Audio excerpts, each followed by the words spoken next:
வணக்கம். Welcome to அழகி channel. வாங்க, இன்றைக்கி நம்ம வீட்டில் என்ன ஸ்பெஷல்னு பார்க்கலாம். இங்கே பாருங்க, கஞ்சி.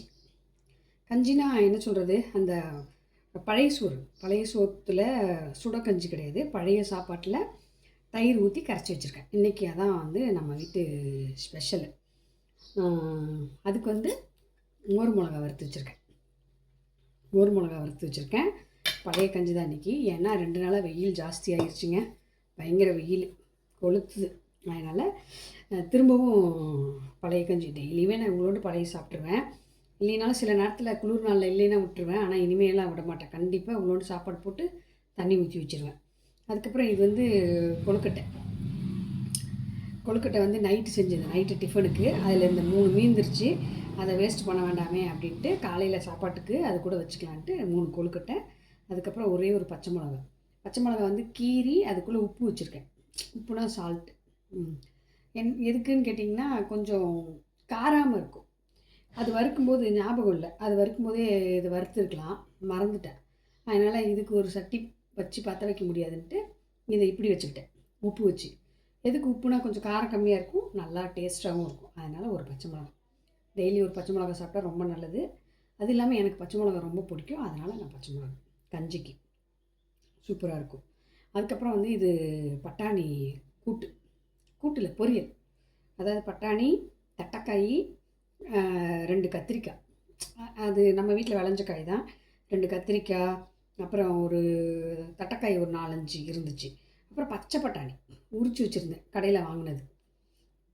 காஞ்ச பட்டாணி இல்லை, பச்சை பட்டாணியே இருந்தது. அதெல்லாம் போட்டு இன்றைக்கி ஒரு பொரியல் மாதிரி செஞ்சுருக்கேன். இதுதான் மத்தியானத்துக்கு பொரியல் சாப்பாட்டுக்கு. அது காலையிலையும் கஞ்சிக்கு தொட்டுக்கலாம் அப்படின்ட்டு இன்றைக்கி வச்சுருக்கேன். எத்தனை தொட்டுக்கு பாருங்கள். கஞ்சி இத்தினூண்டு தான். இங்கே பாருங்க, மோர் மிளகா, பச்சை மிளகா, இந்த பொரியல் இத்தனை இருக்குது. இன்னும் எனக்கு நெல்லிக்காய் ஊறுகாய் கொஞ்சம் டெய்லி சாப்பிட்டுக்குவேன். அதனால் கொஞ்சம் நெல்லிக்காய் ஊறுகாய் எடுத்துக்குவேன். இன்றைக்கி காலையில் டிஃபன் அதுதான். அதுக்கப்புறம் நான் ஊர்லேருந்து வந்தாச்சு. எங்கள் அம்மா அப்பா இருங்க நான் வந்துடுறேன்னு சொல்லிவிட்டு ஊருக்கு வந்துட்டு இப்போ கோயம்புத்தூர் வந்திருக்கேன். கோயம்புத்தூர்னா ரேஷன் வாங்காமல் போயிட்டேன்.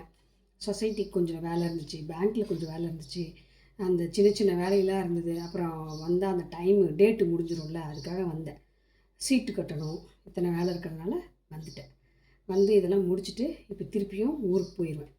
இதெல்லாம் இன்னும் போன மாதத்துக்குள்ளதெல்லாம் முடிச்சிட்டேன். இந்த மாதத்துக்குள்ளதை இன்னும் முடிக்கல, இப்போ தான் தொடங்கியிருக்கேன். முடிச்சுட்டு கடன்னு அடுத்த மாதம் ஃபஸ்ட்டில் எல்லா வேலையும் முடிச்சுட்டு நான் திருப்பி எங்கள் அம்மா அப்பா பார்க்க போயிடுவேன். எங்கள் அம்மா அப்பா பார்க்க போகிறதுனா எனக்கு சந்தோஷம். அம்மா அப்பா கூட இருக்கிறதுனா ரொம்ப சந்தோஷம், ஜாலியாக இருக்கும். அதனால் அந்த கோழிங்க கூட. அப்புறம் எங்கள் அப்பா காலையில் ஒரு டீ வாங்கிட்டு வந்து தந்துடுவார், கடையில் வாங்கிட்டு வந்து தந்துடுவார். அப்புறம் சாயந்தரத்துக்கு ஒரு டீ வாங்கிட்டு வந்து தந்துடுவார். டீ தான் எனக்கு மெயின். டீ பைத்தியம் நான். டீ பைத்தியம்னா 2 டீ தாங்க, அதுக்கு மேலே குடிக்க மாட்டேன். காலையில் ஒரு டீ, சாயந்தரம் ஒரு டீ. அது கூட அதிகமாகலாம் தேவையில்லை, கொஞ்சோண்டு கொடுத்தா போதும். ஆனால் டீ இல்லைன்னா எனக்கு தலைவலி வந்துடும். அதனால் ஊருக்கு போயிட்டால் ஜாலியாக இருக்கும். ஊருக்கு போனதுக்கப்புறம் உங்களுக்கு சொல்கிறேன். அது வரைக்கும் இங்கேருந்து வீடியோ போடுறேன். பாய். அடுத்த வீடியோவில் சந்திக்கலாம்.